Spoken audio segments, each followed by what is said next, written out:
पढ़ते हैं और बात करते हैं फ्यूचर सेलेब्स के बारे में। हम देखते हैं कि कहीं ना कहीं हमारे अंदर वो स्पार्क जरूर मौजूद होता है जो हमें आगे लेकर जाता है, और उस तरह के ही कुछ टैलेंटेड लोग मेरे साथ मौजूद हैं इस टाइम स्टूडियो में जो कि काम कर रहे हैं behind the mask production house में। इनसे हमारे शामिल हैं शहर बानो, और इनके नेम की तरफ मैं बाद में आती हूँ। हमारे साथ मौजूद है जन्नत, हमारे साथ मौजूद है वकास। अस्सलाम वालेकुम, कैसे हैं आप तीनों? बहुत शुक्रिया आप तीनों का फर्स्टली प्रोग्राम में आने के लिए, और सेकेंडली शेर बानो। आप मुझे बताएंगे शहर बानो नहीं शेर बानो किसका नाम रखा? मेरी दादी ने नाम बहुत प्यारा नाम है। तो शेर बानो का क्या मतलब? शेर बानो, शेर का मतलब शेर, हाँ, और बानो का मतलब होता है लेडी, तो डायरेक्ट मीनिंग है lion lady, tigers, lion lady. तो लायनस भी नहीं, लायन लेडी डायरेक्ट, लेकिन आप लायनस। बहुत प्यारा नाम है। बहुत शुक्रिया आने के लिए प्रोग्राम में। अच्छा, आप मुझे बताएंगे कि आप लोग काम कर रहे हैं बिहाइंड द मास्क अभी किसी प्रोडक्शन हाउस के लिए। यहाँ पे नहीं आऊंगी मैं, स्टार्ट कहाँ से लिया था, कब लगा कि हमें थिएटर की तरफ आना है? क्योंकि बहुत सारे लोगों को शौक होता है कुछ साल के लिए, लेकिन जब ये पैशन बन जाता ना फिर ये नहीं जाता, क्योंकि इसका जो नशा है ना कैमरा का, ये बहुत बुरा है, और इस पे काम करने का। आप तो शुरू करते हैं शेरबानो। कैमरे से ज्यादा मेरे ख्याल से स्टेज का नशा ज्यादा होता है। हाँ, ये है जिन लोगों ने किया होगा। तो आई थिंक वही चीज हम सारे थिएटर लोगों को बाइंड करती है और बॉन्ड करती है। और थिएटर का तो बचपन से शौक था, भाइयों को लेकर स्क्रिप्ट लिख के अम्मी अब्बू के सामने कोई प्ले लगा दिया, वो तो वहीं से शुरू हुआ।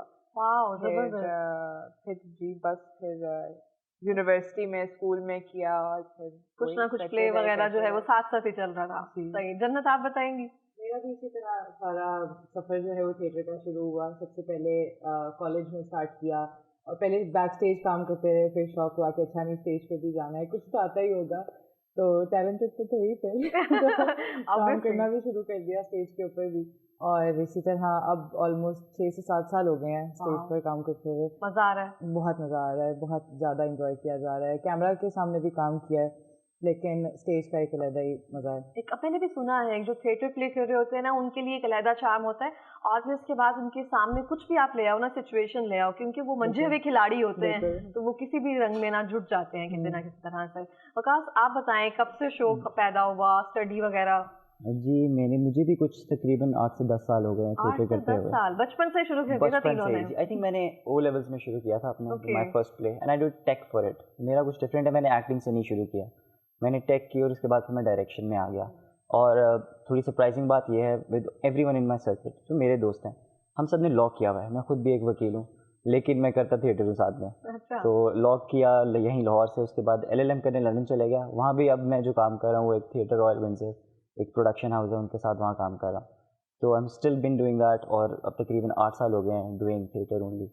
सही। तो आप भी जन्नत फुल टाइम इसमें ही हैं आप? जी, मैं वैसे तो कोच भी हूँ, परफॉर्मिंग आर्ट्स कोच हूँ, और उसके अलावा I do theatre with Waqas और अली कुरैशी के साथ, जो फाउंडर हैं बिहाइंड द मास्क प्रोडक्शन के। आप बिहाइंड द मास्क की तरफ आते हैं, इसमें कैसे शामिल हुए और ये प्रोडक्शन हाउस कैसे बना? आप लोगों ने मिलकर बनाया या किसी और की अचीवमेंट?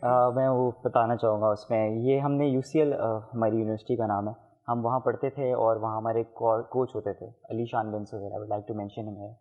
अब वो भी लंदन होते हैं, and he has left the circuit now and gone forward towards his life.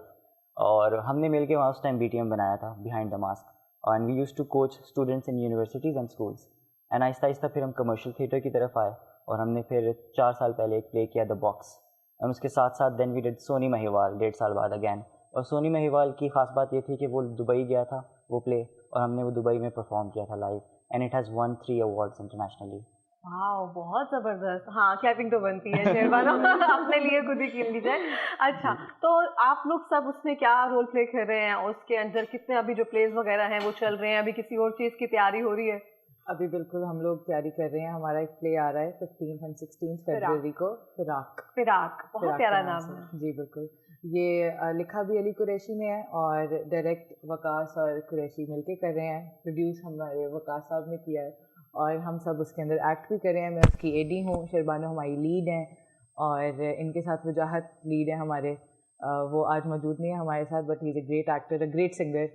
और बाकी वकास साथ में इस प्ले की कोरियोग्राफी गुलशन मजीद ने की है, who I would like to name that he is also nominated for the best actor in Lux Style Awards. और साथ में उनकी फिल्म थी वक्री, जिसमें वो लीड थे, जिसकी वजह से नॉमिनेटेड हैं। And he is also an amazing dancer and choreographer, तो he is also part of the show. And show की स्टोरी में आपको थोड़ी सी बता दूँ, set in a pre partition story है। इंडिया पाकिस्तान बनने से पहले बर्र सगीर की कहानी है, और कैसे जब बॉर्डर खिंच रहा था तो उसके बीच में कितनी स्टोरीज़ हैं जो अलहदगी की तरफ हो गए और उनकी वजह से कितने लोग इफेक्ट हुए। ये स्टोरी भी उनमें से किसी एक लव स्टोरी है ऑफ ज़ारा एंड मनप्रीत। ज़ारा और मनप्रीत मनप्रीत, की, जी। वाह बहुत खूबसूरत। अच्छा शेरबानो तो अभी भी मुझे एक्ट्रेस वाइब ही दे रही है एक तरह से ना और प्रॉपरली। अच्छा जब हम थिएटर प्ले कर रहे होते हैं ना, हमारे इमोशंस या वो हंसी में हैं या वो गम में हैं, तो वो यूं आते हैं एक तरह से। अगर मैं अभी आपको कोई सिचुएशन दे दूं तो फौरी तौर पर आप लोगों को ना एक जैसे होता है ना तारी हो जाती है, तो वही ऑडियंस को जो है वो आपकी तरफ अट्रैक्ट करती है और तो ही बार बार लोग आपके पास आते हैं। तो उस दौरान कभी हेजिटेशन या प्रॉब्लम ऐसा कभी हुआ, कोई ऐसा सीन या ऐसा कोई वाकया तीनों के साथ, किसी के साथ? सबसे ज़्यादा जो मुझे लगता है कि एक प्लस पॉइंट होता है स्टेज के ऊपर एक्ट करने का, वही होता है कि आपके ऊपर लाइट्स बहुत ज़्यादा पड़ी होती हैं, आपको ऑडियंस नज़र नहीं आ रही होती और आपको बिल्कुल भी साइकी में होता है कि बहुत लोग देख रहे हैं ना, बहुत लोग देख रहे होते हैं, लेकिन वो एक बस होता है कि अभी ये एक ही मोमेंट में ये जाना है, क्योंकि टेक्स नहीं होंगे, कोई सब्र नहीं करेगा कि अच्छा अभी ये दोबारा एक्सप्रेशन देखे या कुछ, तो वो एक ही गो में जाना होता है और पता होता है कि अभी कर दिया तो कर दिया, नहीं तो गलती है। तो बस मेरे ख्याल से मुझे तो पसंद भी और शौक भी है लोगों को देखना। मैं नहीं देख पाती। आप प्ले कर रहे होते हो ना, ऑडियंस कर रहे होते हो, एक दफ़ा शेरबानो है ना बिल्कुल एक दफ़ा मैं एक हॉरर प्ले कर रही थी, तो उसमें मेरा कैरेक्टर ज़रा खौफनाक सा था। तो उसमें जब मैं ऑडियंस के किसी मेंबर के साथ आंखें लॉक करती थी ना, आई कांटेक्ट होता था, तो मुझे फील होता था कि ऑडियंस मेंबर डर गया, उसको लग रहा है कि उसने अभी किसी जिन ने उसके आंख में आंख मिलाई है, कैरेक्टर जीत लिया इसका हाँ मतलब। ऐसे। और अगर आप पॉजिटिव कैरेक्टर करो, नेगेटिव कैरेक्टर करो, आप किसी ऑडियंस मेंबर को देखो ना और आई कांटेक्ट करो, तो आप उनको अपने इमोशंस डायरेक्टली कन्वे कर सकते हो। ऑलरेडी वो देख तो रहे होते हैं, लेकिन आप पर्सनली कनेक्ट कर सकते हो, तो उनको फील होता है कि हाँ, जब वो घर जाए वो फील होता है कि हाँ उस एक्टर ने, उस कैरेक्टर ने मेरे साथ कनेक्ट किया। तो वो ऑडियंस मेंबर भी एक पक्का थिएटर का ऑडियंस मेंबर मेरे ख्याल से बन जाएगा। हाँ बिल्कुल, उसको भी एनर्जी हमारी फील होगी कि अच्छा ये हुआ था, ये मैंने एक्सपीरियंस किया है। मूवी में जब होता है आप मूवी पॉज कर सकते हो, जाके बाथरूम यूज कर सकते हो, खाना खा सकते हो, प्ले कर लोगे वॉल्यूम ऊपर नीचे। थिएटर में आप वहाँ हो, आपके सामने हो रहा है, आप उस कमरे में और वो आपके साथ एक्टर्स कनेक्ट कर रहे हैं, तो लग रहा है कि आप इस स्टोरी में इन्वॉल्व हो। ट्रूली इस तरह से हर एक्टर का अपना अपना एक तरीका होता है कुछ भी परफॉर्म करने का और उससे प्रोसीड करने का। आपके साथ कभी कुछ वकास ऐसा हुआ जब आप परफॉर्म कर रहे हो कुछ ऐसा? जी बहुत दफ़ा हुआ है, बहुत दफ़ा हुआ है। इनफैक्ट हम एक दफ़ा एमेच्योर थिएटर यूनिवर्सिटी में प्ले कर रहे थे and I had to go on stage, और मेरी लाइंस थी जो मैं स्टेज पे चले गया जल्दबाजी में, आई डिड माई पार्ट, और मैं स्टेज पे जाती मैंने लोगों को देखा और मैं ब्लैंक हो गया। क्या बोल रहे हैं? ब्लैंक हो गया कि अब मैंने बोलना क्या था, आई फॉरगॉट एवरीथिंग। कभी कभार होता है एक्टर्स के साथ ऐसे, and we had to improv. पीछे से मेरा एक और एक्टर आया and he covered it up for me and he saved me from this. लेकिन सबसे बड़ी चीज़ ये है कि जब आप द मेन जो नशा हम कह रहे हैं थिएटर का है, वो है जब आप स्टेज पे जाते हैं तो there is this adrenaline rush जो आपको मिलता है। तो आई थिंक हर एक्टर जो थिएटर स्टेज पे करता है, I think he is craving for that. और मुझे वो सब आपकी आंखों में एक तरह से नजर आ रहा है, वो स्पार्क, वो चार्म जो है ना थिएटर के हवाले से। हम कुछ एक्टर्स वगैरह को देखते हैं और मुझे बाद में पता चलता है ये थिएटर कर चुके हैं, और जब उनकी एक्टिंग और दूसरे एक्ट्रेस का कंपैरिजन आप अपने जहन में करते हैं ना, तो वो आपको समझ आ जाता है कि कुछ डिफरेंस आपको ना वाज़ेह तौर पर नजर आ रहा होता है। तो आप लोगों के फेवरेट एक्ट्रेस जो भी हैं, वो भी लॉलीवुड की अगर स्पेसिफिकली बात करें, कौन है आपके? तीनों में से कोई भी बता दें। शहर वालों तो कह रही है मेरे से ना ही पूछे। I am a very big fan of Mahira Khan and Sajal Ali. उन दोनों का काम इज फिनोमिनल। मुझे ऐसे लगता है कि दे वर बॉर्न एक्ट्रेसेस, और एक्टर्स में से I really like Hamza Ali Abbasi. Okay, और आपको वकास? मेरा काफ़ी मेन स्ट्रीम होगा, लेकिन आई थिंक एक्टर्स में से I like Fawad Khan a lot, and emerging तो नहीं वैसे, लेकिन I like Hania Aamir a lot as well. Trending पे आज ट्रेंडिंग। आपको शेरबानो? पूछ के दूंगी मैं। आपकी कोई ना कोई इंस्पिरेशन होती है जिसको आप लेकर चलते हैं? अभी रिसेंटली अगर मैं मौला जट देख रही थी तो वहाँ पे मुझे गोहर रशीद का कैरेक्टर जो है ना वो बहुत अच्छा लगा स्पेसिफिकली ना।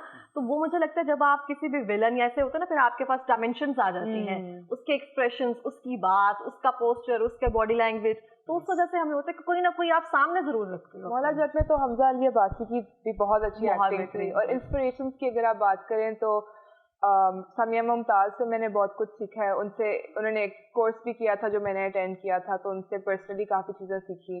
आयशा उमर से भी मैंने काफ़ी पर्सनली चीज़ें सीखी। तो उनकी करियर भी कब से चल रहे हैं, और दोनों इतने फर्क किस्म के करियर्स हैं and they've been going on इतनी देर से। तो फर्क से हमें याद आया फिराक की बात करते हैं। अगर हम फिराक पे जाएं तो कैसा जा रहा है, मजा आ रहा है उसको स्टोरी को पोर्ट्रे करते हुए? क्योंकि मुझे उसमें लग रहा है इमोशनल टच ज्यादा होगा, रोना धोना है, मतलब वो इमोशंस जो है ना वो ज्यादा है। तो कैसा लग रहा है आपको शेरबानो? बहुत मज़ा आ रहा है क्योंकि बहुत फ़र्क किस्म के इमोशंस हैं, कॉमेडी भी है, सैडनेस भी है, लव स्टोरी भी चल रही है साथ साथ। पाकिस्तान इंडिया पार्टीशन है, ये एज पाकिस्तानीज हम सारे हम फील कर सकते हैं। हमें पता है कि पार्टीशन ने अब उसके अभी तक इफेक्ट्स हमें अभी फील हो रहे हैं डेली बेसिस पर। एंड आई थिंक बहुत अच्छा प्ले, जो भी अगर पाकिस्तानी देसी लाहौरी आकर देखे बहुत मज़ा आएगा क्योंकि कॉमेडी भी है साथ साथ, स्टोरी थोड़ी सी डार्क है, लव स्टोरी भी है लेकिन बीच में कॉमेडी भी है और डांस भी है, लाइव म्यूजिक भी है। सो एवरीथिंग जो आप एक शो में देखना चाहो ना हमारे शो में होगा। यस 14th और 15th फेब को 15th and 16th Valentine day हमने छोड़ दिया है। ठीक है, वैलेंटाइन डे के अगले दिन आ जाए और उससे अगले दिन भी आ जाए। और कहाँ पे ये हो रहा है? ये हो रहा है रफ़ी पीर ओपन थिएटर में, ये LD एवेन्यू के पास। टाइमिंग सब कुछ बता देना जल्दी से। जी रफ़ी पीर ओपन थिएटर, पीरूज़ कैफ़े पहले जिस नाम से जाना जाता है। 7 बजे शो शुरू होगा, 15 और 16 फरवरी को है। टिकट्स जो है उसकी टिकट वाला पे अवेलेबल है। सही हो गया। जन्नत आपको कैसा लग रहा है, मज़ा आ रहा है प्रोग्राम? मुझे बहुत मज़ा आ रहा है। मैंने मेरा कमर्शियल प्ले ये दूसरा है इन लोगों के साथ आफ्टर खोजीज। और खोजीज मैंने देखा है शायद। खोजीज हम आपने अगर आप आई होंगी तो आपको मज़ा आया होगा। वो हमारा एक कॉमेडी प्ले था, हम लोगों ने लास्ट ईयर इन्हीं दिनों में किया था। और अभी भी जो है, अब पहले मैंने सिर्फ एडी किया था, इस दफ़ा मैं एक्ट भी कर रही हूँ इसके अंदर, तो इट्स रियली डिफरेंट एक्सपीरियंस। अपने कैरेक्टर के बारे में थोड़ा बताएंगे? रात थोड़ा रहने दे लेकिन बता रहे हैं। बता दो, स्पॉयलर्स नहीं देने। प्लीज कितना बता सकती हूँ? ओके, बस टेल अबाउट योर कैरेक्टर। अब मैं basically I am playing 2 characters, और एक नरेटर का कैरेक्टर है और एक मनप्रीत की अम्मी का कैरेक्टर है। बहुत खूबसूरत, क्योंकि वो इमोशंस जो है ना वो बड़े खूबसूरत लगे। आपको सुनने में स्टोरी मजा आता है। अच्छा, स्पेसिफिकली कभी ऐसा हुआ है कैमरा के सामने ना? एक बार ऐसा हुआ था कि मैं लास्ट किसी चैनल पर काम कर रही थी, तो वहाँ पे मैंने चैनल का नाम, जब आप इंट्रो देते हो ना तो चैनल का बताते हैं कि आप देख रहे हैं फला, और मैंने कह दिया कि आप देख रहे हैं चैनल का नाम नहीं, आप देख रहे हैं इकरा मलिक और मैं हूँ चैनल का नाम। तो वो चीज़ मुझे अभी तक याद रहती है। अभी तक ऐसा कुछ हुआ सीन ऑडियंस के सामने, लाइव थिएटर होता है ना? अभी तक ऐसा ज़रूर हुआ था कि उस प्ले में भी मैं एडी करी थी और एक्ट भी करी थी, और उसके अंदर जो क्योंकि मैंने मेरे साथ जिनके साथ मैं एक्ट करी थी उनकी भी लाइन्स में उनको बार बार प्रैक्टिस करवाती थी, मुझे उनकी लाइन्स याद रह गई और मुझे अपनी भूल गई। और मैंने स्टेज पर लास्ट सीन था, लाइट्स ऑफ होने वाली थी और मैंने उनकी लाइन्स बोल दी और वो मेरा चेहरा देख रहे थे अब मैं क्या बोलूँगी। तो वो एक मेरे साथ काफ़ी अजीब सा वाक़या हुआ था। होता है ऐसे, मतलब आप चल रहे होते हैं तो सब चीज़ें साथ साथ होती है और इन्हीं मिस्टेक्स से, यहाँ पर इन चीज़ों से ही आप सीखते हैं। तो आगे क्या प्लान है शेरबानो? बस जो कर रही हो इसी को ही आगे लेकर चलेंगी, मतलब होता है ना कोई टारगेट यहाँ सेट किया होता है कि इसके बाद ये अचीव करना है, इसको लेकर चलना है? आई थिंक गोल तो यही है कि मैं अपनी ज़िंदगी में आर्ट करती रहूँ। आर्ट मतलब थिएटर, एक्टिंग, राइटिंग, डायरेक्टिंग, ये करती रहूँ और ये करते हुए पैसे भी बना लूँ। तो बस यही है कि मैं अपना जो शौक है वही करूँ और इसी शौक से पैसे बना लूँ। बहुत बड़ी बात होती है कि जो आपका शौक हो उससे आपकी इनकम भी जनरेट होती है ना, तो आप दुनिया के खुशकिस्मत इंसान होते हैं।